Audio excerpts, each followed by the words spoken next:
এই যে আশ্চর্য সুন্দর একটা বিকেল। মেঘলা হলে আমার যে কি মন ভালো হয়ে যায় তার বলার না।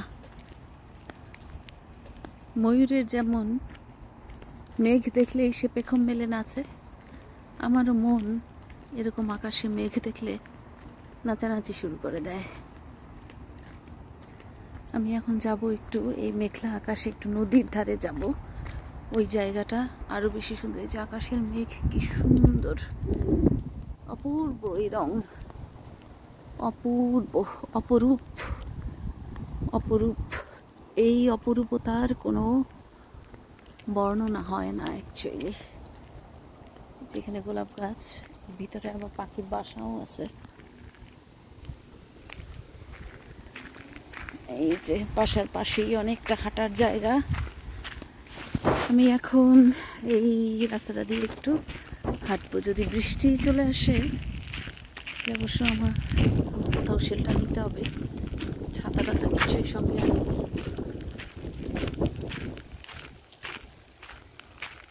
এই যে গাছগুলো, এদের ব্যাকইয়ার্ডটা বেশ বড়। এই গাছগুলি এরকম এই সময়টায় তো এরকম সবুজ হয়ে থাকে, আর যখন উইন্টার আসে, শীত আসার আগে আগে এরা একদম সব পাতা ঝরে যায়। আবার বসন্ত যখন আসে তখন আবার আগে ফোটে ফুল, পাতা হয় পরে। ফুলগুলি আগে ফোটে, ফুটে একটা খুব সুন্দর, সমস্ত গাছ একদম ফুলে ভর্তি হয়ে যায়। ফুল ঝরে যাওয়ার পরে পাতা গজাতে থাকে। মানে এটা খুবই অদ্ভুত একটা ব্যাপার যে আমাদের দেশে যেমন আগে গাছে পাতা আসে তারপরে ফুল হয়, আর এইখানে যেগুলো সিজনাল ফুলের গাছ সেগুলিতে আগে ফুল ফোটে। আগে ফুল ফোটে, ফুল ঝরে যাওয়ার পর পাতা আসে। ফুল ঝরে যাওয়া মানে হচ্ছে এখন গাছের পাতা আসবে, এবং তারপরে এই সারাটা সময় ধরে একদম সেই অক্টোবরের আগ পর্যন্ত গাছগুলো একেবারে পাতায় ভর্তি হয়ে থাকে। আর যেই গাছগুলো ফুলের গাছ নয় সেইগুলো হচ্ছে অক্টোবরের দিকে সব রঙিন হতে থাকে। হলুদ, কমলা, খয়েরি, লাল, কি যে সুন্দর তখন হয়। মানে অটাম আর কি, হেমন্তকাল, এই সিজনটাতে এত সুন্দর হয়। গাছের পাতা অদ্ভুত সুন্দর হয়ে যায়, একদম চারপাশটা একেবারে রঙিন।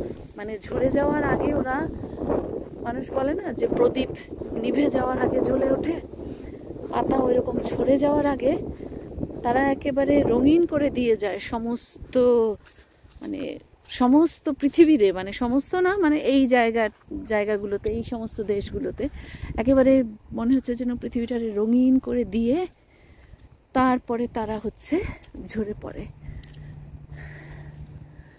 আবার দেখা যায় যে শীত শেষ হয়ে যখন বসন্ত আসে তখন আবার ওই গাছগুলোতে পাতা গজাতে শুরু করে, এবং প্রথমে রঙিন পাতাই বের হয়, তারপরে পাতা যখন পরিণত হয় তখন সেটা সবুজ রং ধারণ করে। এই যে বিশাল বড় একটা জায়গা, এটা হচ্ছে লোকের হাঁটার জন্যই, হাঁটা, খেলাধুলা। আর ওই ব্রিজের কাছে একটা নদী আছে অপূর্ব সুন্দর, একটা নদীর কাছে যাব।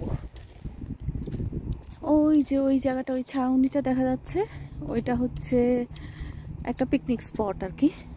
লোকজন পিকনিক করতে আসে, ওইখানে সবাই খাবার দাবার রাখে, বসার জায়গা আছে, বেঞ্চ আছে, বসে খাওয়ার জায়গা আছে। আর এইটা হচ্ছে মানে এখানে গাড়ি মানে মেরামত বা সারাই এই ধরনের একটা কিছু করা হয়, কারণ দেখি যে প্রচুর গাড়ি টাড়ি এইখানে ওয়াশ হয়। যে এইগুলো, এই গাছগুলো ফুলের গাছ, এই গাছগুলো নতুন লাগানো হয়েছে। এখানেও বসার জায়গা আছে। বৃষ্টি হওয়াতে চারপাশটা খুব সুন্দর একটা রং হয়ে আছে। মেঘের রং যে কি অপূর্ব হয়ে আছে বৃষ্টির কারণে। এখনও কিছু, যদিও এটা সামার, স্প্রিং শেষ, তো বসন্তকাল যখন আসে তখন এত ফুল ফোটে চারপাশে, ঘাসের বুকেও অজস্র ফুল থাকে, যেটা হচ্ছে ম্যাগনোলিয়া। এই ফুলটা গরমেই ফোটে, গ্রীষ্মের ফুল। সাদা ম্যাগনোলিয়া যেগুলো, এটা গোলাপি রং, সাদা রঙের ম্যাগনোলিয়া যেগুলো, সেগুলো বিশাল একটা থালার সাইজের একটা ফুল, এত বড় ফুলের সাইজ, মনে হয় যেন একটা মানে জাস্ট ভাতের প্লেট, এত বড় সেই ফুল। কিন্তু ম্যাগনোলিয়া ফুলগুলো হচ্ছে গাছ থেকে পারলেই কিছুক্ষণের মধ্যেই ফুলটা একদম ম্রিয়মান হয়ে যায়। এরা গাছে থাকলে অনেক দিন বেশ তাজা ফুলটা অনেক দিন পর্যন্ত লাস্টিং করে। গাছ থেকে পাড়ার দেখা যায় ঘন্টাখানেক বা ঘন্টা দুয়েক পরেই ফুল শেষ। এই যে আমি ব্রিজের কাছে চলে এসেছি। এটা হচ্ছে চ্যাটাহুচি রিভার। এই চ্যাটাহুচি রিভারের উপর দিয়ে হচ্ছে ব্রিজ। এই যে চ্যাটাহুচি নদী। এই নদীর গভীরতা খুব বেশি নয়,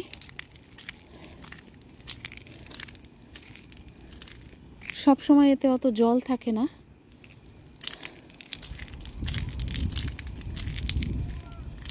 এখানে বাঁধ আছে, বাঁধ ঠিক এইখানে না, অনেকটা দূরে। তো সেই ড্যাম আর কি, তো সেটা যখন খুলে দেওয়া হয় তখন হচ্ছে এই নদীর জলের গভীরতা বেড়ে যায়। আর অন্য সময় এই নদী মানে হেঁটেই পার হওয়ার মতো। ওই যে ওইখানে আছে নদীর বুকের, এই যে কি সুন্দর নদীটা, নদীর বুকে এই যে সবুজ দ্বীপের মতো শ্যাওলা জমি আছে, দুই পাশেই আছে, এই পাশেও আছে, এই যে এই পাশেও আছে। এই যে গভীরতা খুব বেশি না, দেখেই বোঝা যাচ্ছে।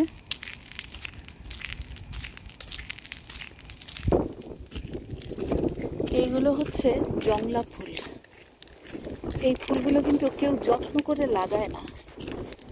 এই নদীর পাড়ে, বেশিরভাগই এদের নদীর পাড়েই দেখা যায়, নদীর পাড়ে বা রাস্তায়, হ্যাঁ একটু জংলা টাইপের রাস্তায়, হাইওয়ের পাশে অনেক সময় দেখা যায়। এই ফুলগুলো আপনা থেকে হয়, আপনা আপনি এই ফুলগুলো ফুটে থাকে। এই পাশেও আছে, এই যে বেশ কয়েকটা কালারের ফুল। এখানে প্রচুর মানে জংলা ফুল আছে, সব জায়গাতে এরকম জংলা ফুলে ভর্তি। ব্রিজটা পার হয়ে আমি চলে আসলাম। ওই যে পিছনে ঘোরালে ওই যে দেখা যাচ্ছে ব্রিজ। আর এই যে এটা হচ্ছে, এগুলো হচ্ছে ময়লার ডাস্টবিন, যে লোকে যেন কোনো নোংরা রাস্তায় না ফেলে, মাটিতে না ফেলে,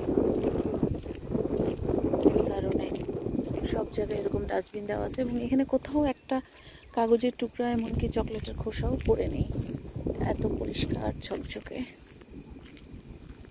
ওই দিকে অত দূরে আজকে আর অত দূর পর্যন্ত যাব না। ওই দিকটাতে হচ্ছে এই যে গেটটা দেখা যাচ্ছে, এটা ছিল পুরনো ব্রিজ, পুরনো ব্রিজের গেট, স্মৃতি হিসাবে রেখে দেওয়া হয়েছে। ওইটা ওই দূরে, ওই এই গেট পার হয়ে ওই দূরে বাচ্চাদের খেলার মাঠ, এটা অন্য আরেকটা জায়গায় চলে আসছি। এই যে জনস ক্রিক, নদীর ওই পারে হচ্ছে রজার্স ব্রিজ, এই পারে জনস ক্রিক, মানে এটা কিন্তু অন্য সাব ডিভিশন, এর আন্ডারে চলে আসলাম। ঠিক আছে, আজকে এই পর্যন্তই।